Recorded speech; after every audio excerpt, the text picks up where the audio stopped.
good? I'm not in a rush. We don't turn on yet. So we turn the speakers all the way down, and then we have to take the sound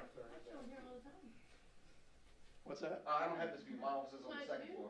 Oh, See the parking lot. Yeah, my office, yeah, really came out nice. Oh, really? Yeah. Walk over there. No, we don't let WG know that. Y'all ready? Everybody? Yes.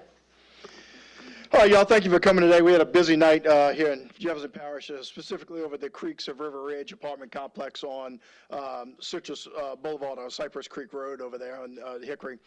Had a bunch of burglaries just after 2 o'clock. Our deputies were dispatched by a citizen that saw some people breaking into vehicles at that location. We kind of coordinated our response. Several deputies arriving.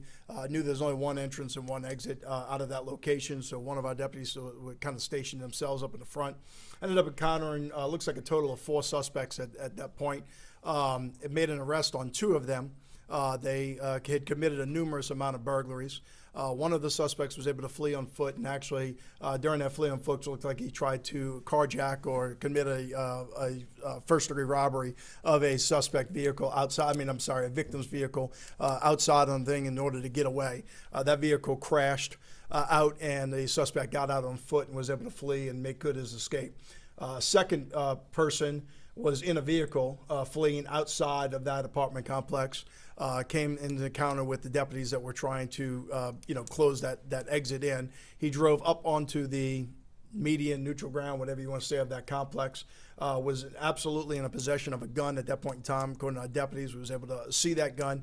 Our deputy fired 2 shots into it, but the vehicle was able to get past him and get onto Earhart Expressway. Our deputies tried to catch up with him, but never really could catch up with him. And we assume he got into New Orleans or got off at Clearview, but got onto the expressway for sure. But we weren't able to catch up with him. The vehicle itself, though, was actually a carjacked vehicle from St. John that was carjacked earlier in the day. So we know that's where the vehicle came from. Still looking for it. Not going to put the description of that vehicle out yet. I'm going to let my detectives do some work on that to make that happen. Made the arrest, which is really damaging of this. The 2 suspects that we have in custody are a 12-year-old and a 14-year-old at 2 o'clock in the morning. Unfortunately, because it's just burglaries at this point in time, and we haven't, St. John hadn't doing their work on the carjacking, I can't release the names of those juveniles. Law doesn't allow me to release the names of the juveniles, but we did arrest the mother last night, Tiffany Broomfield. Tiffany Broomfield, black female from New Orleans, 3/26 of 1980. She arrived at our detective bureau for her 2 sons. Refused to allow them to have any comment, which is certainly with her right to be able to do so. Continued to argue with our deputies, refused to leave after, we weren't going to take the statements from them, but wanted to go home with them. And we informed her that they were going to Rivard and they were going to jail, and that wasn't going to happen. So although she was free to leave at that point in time, just continued to leave. She had several warrants and attachments out for arrest. She also resisted arrest against our officers when that took, and so she went to jail. So although I can't release the name of her sons out there, I can certainly release her name of Tiffany Broomfield. She didn't know where her kids were at 2 o'clock in the morning. What I'm asking the public to know, if you knew where her kids were, and specifically if you know who they were with last night at 2 o'clock in the morning, to let us know who they were with. We're looking for two additional people, one that tried to carjack another vehicle, one that's probably was in possession of the carjacked vehicle shortly that got away. We're certainly going to run out the evidence that we have. We had a total of last night 47 victims of burglary. 47 victims that we utilized in order to make those arrests on them. That number has increased to 62 today. People woke up and saw that their vehicles were done. So we'll have additional charges on the 2 juveniles, up to at least 62 burglaries right now, with the outstanding warrants for the first-degree robbery for the other individuals. Just unbelievable that, this time and age, at 2 o'clock in the morning, you have a 12-year-old and a 14-year-old out there, just committing burglaries, with whoever. I have no clue who they're with right now, but with that, and of course the parents don't even know where they are. I've got 12-year-olds. I know where they are at 2 o'clock in the morning, and that's what we're dealing with. I'll take any questions, y'all, if y'all have any. Yep. Kind of talk us through the shooting aspect of this. So did the suspect point a gun and then you guys shot, Yeah, I mean, my deputy, actually one of my sergeants, was the one that saw the vehicle, saw the gun, announced the gun, was able to shoot. Don't know if the suspect shot. He was obviously in the car fleeing away at that point in time, and we haven't recovered that vehicle to know if we have any exit holes through it from that standpoint. But he reacted to the gun being pulled on him as the vehicle was driving past. Is that pretty standard that if they see a gun, then they shoot? I want to. My deputy is going home at the end of the night, and that's the case. So if you're out at 2:00 in the morning committing burglaries with a gun, be rest assured that that's a deadly weapon, and we're going to react accordingly. On the attempted carjacking one of the suspects, can you explain that a little bit? And So it was a separate report. Another victim obviously was within close proximity. We assume it was going to be one of the suspects that we were chasing that was able to flee on foot. Same proximity, was able to pull up. A person jumped into the vehicle, ordered her to get out of the vehicle. I don't think she could get out. Seatbelt was on.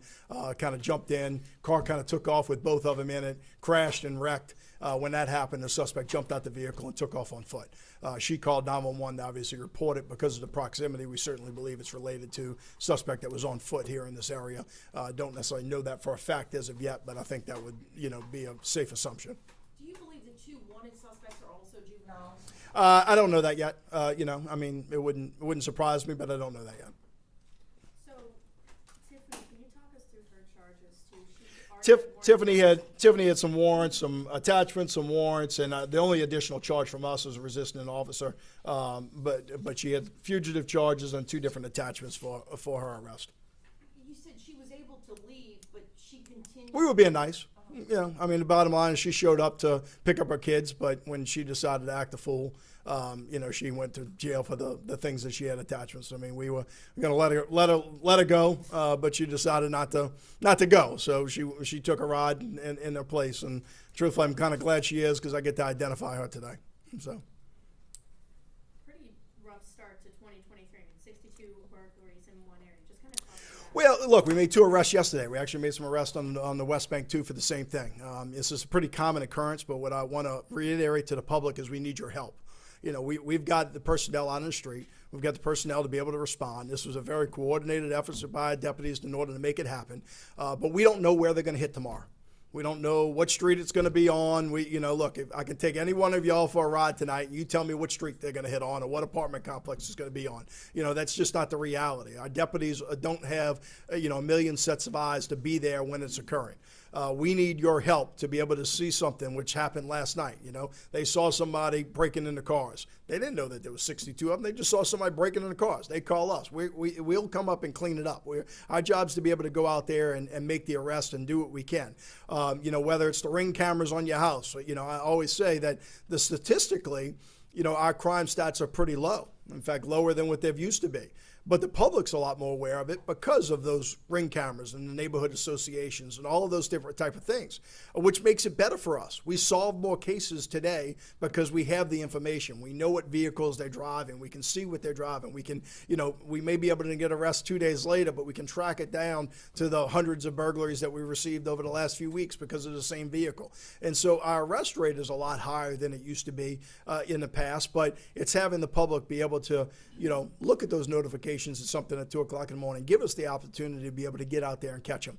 We can't be there every place, but in Jefferson, we're certainly going to be there quickly. We're going to respond, and we're going to give our best effort to do so. We make these arrests pretty often. Really tragic in that we've got a 12-year-old and a 14-year-old that are in custody, for this. This is absolutely ridiculous. That's even, in their mind or for any stretch of the imagination, right? Sheriff, just to clarify, I know you went through the attempt. It was a carjacking. Well, you remember, first-degree robbery is a higher charge than a carjacking. Carjacking is when you're unarmed and you pull somebody out the vehicle and take it. So although we classify things as carjackings, most of the time they're a first-degree robbery and armed robbery. First-degree robbery and armed robbery is a higher charge than a carjacking. So this was a first-degree robbery of a vehicle. Okay. But the victim was in the vehicle. You said she was unable to get out. she was unable to get out. Seatbelt was on. Yeah. Driver's seat I think he jumped on her lap, to be honest with you. I think that's kind of what happened. and crashed a short time later. Crashed, Was that yeah, complex? right. It was outside the complex on Hickory, I believe it was. Okay, great. One of those. So they didn't get very Let me far. verify Hickory if you're going to quote me on that, but I think that's where it was. But he was behind the wheel. You know, like I haven't talked to her specifically to tell you exactly what that was, but that's the gist of what I've got. That he kind of jumped on her lap because she wouldn't get out, and that's what caused the crash. And once the crash happened, he jumped out the vehicle and took off again.